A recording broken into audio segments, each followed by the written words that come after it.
It's 8:52 here in New York. I'm Bryant Gumbel. We understand that there has been a plane crash on the southern tip of Manhattan. You're looking at the World Trade Center. We understand that a plane has crashed into the World Trade Center. We don't know anything more than that. We don't know if it was a commercial aircraft. We don't know if it was a private aircraft. We have no idea how many were on board or what the extent of the injuries are right now. We have, I understand, an eyewitness on the phone right now. Sir, good morning. This is Bryant Gumbel. Could you give us your name? Yeah, my name is Stuart. Stuart, where are you right now? I'm working at a restaurant in Soho.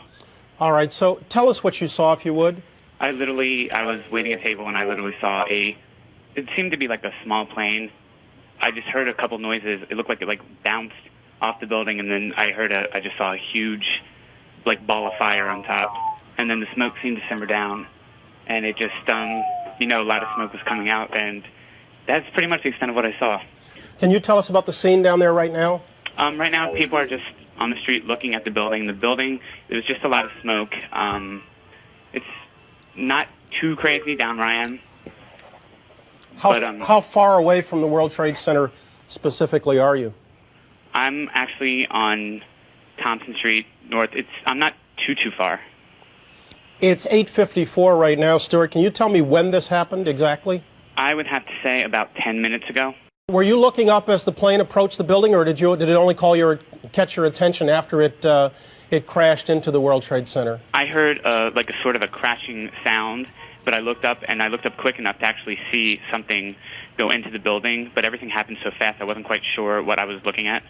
So there's no way you can know whether or not the plane seemed to be in trouble before it crashed into the building. Oh, no, I couldn't tell. It's hard for us to tell from the picture we're seeing just how far down from the top that plane crashed. Have you any better eyesight to it from your vantage point?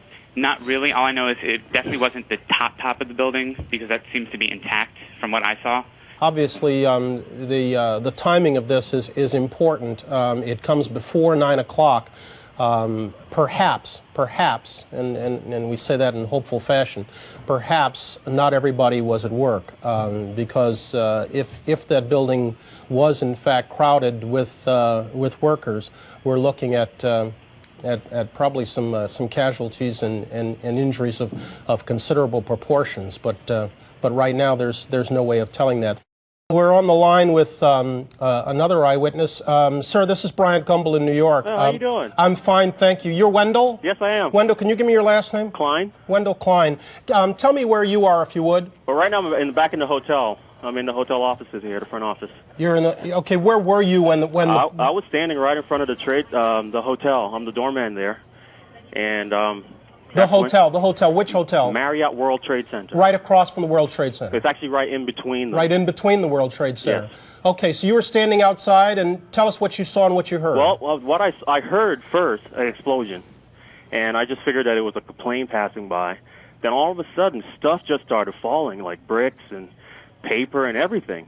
And so I just kind of ran inside to get away from the falling debris and glass and so forth. Then... after everything stopped, because it was falling in the street and the cars were crashing into each other.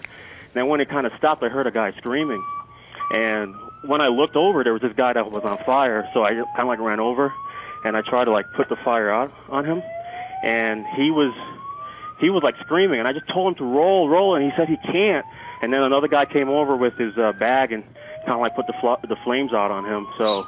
Right now, he's being taken care of. I just had everyone call the ambulance and stuff so it can help him out. He caught fire as a result of the falling debris? Yeah.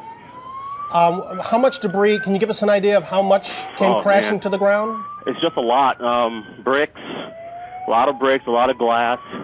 Enough to damage cars on the street, make cars swerve into each other, that kind of thing. I hear alarms going off down there. What's happening? That's our hotel alarm, and basically... I guess that went off automatically. They've evacuated everyone in the hotel. They evacuated all employees. They have evacuated the hotel? Yes. Immediately? Yes. Are you hearing anything, Wendell, about what kind of a plane it was or No. how many were on board? No. All right. Mr. Klein, thank you very much, sir. I understand Teresa Renault is with us right now. Ms. Renault, good morning. Good morning. How are you? This is Bryant Gumbel. I'm down on 59th and 5th. Where are you? I am in Chelsea, and we are at 8th and 16th. We are the tallest building in the area, and my window faces south, so it looks directly onto the World Trade Center. And I would say, approximately 10 minutes ago, there was a major explosion from probably, it looks like about the 80th floor. It looks like it's affected probably 4 to 8 floors. Major flames are coming out of the north side and also the east side of the building, yes. And it was a very loud explosion followed by flames, and it looks like the building is still on fire on the inside. Which building are we talking about? The one that's westernmost? Let's see. Yes, sir. Did you hear the explosion from yes. your position? Yes, we did. As a matter of fact, we heard it, and because I was just like standing there pretty much looking out the window, I didn't see what caused it or if there was an impact. So you have no idea right now? There's another one. Another plane just hit. Right. Oh, my God. Another plane has just hit. It hit another building. Flew right into the middle of it. Explosion. My God, it's right in the middle of the building. This one into the east tower. Yes. Right in the middle of the building. And right now, that was definitely looked like it was on purpose. You saw a yes, plane? Yes, I just saw a plane go into the building. Why do you say that was definitely on purpose? Because it just flew straight into it. Looks like it's about, I would say 15 floors lower than the first building, and there's now flames coming out of that building as well. They're both completely on fire. Now, Teresa, hang on with us 1 second. We're going to re-rack the tape of when we were talking to you to see if we can tell. Okay. We can't see anything. We can't see a second plane in the picture. There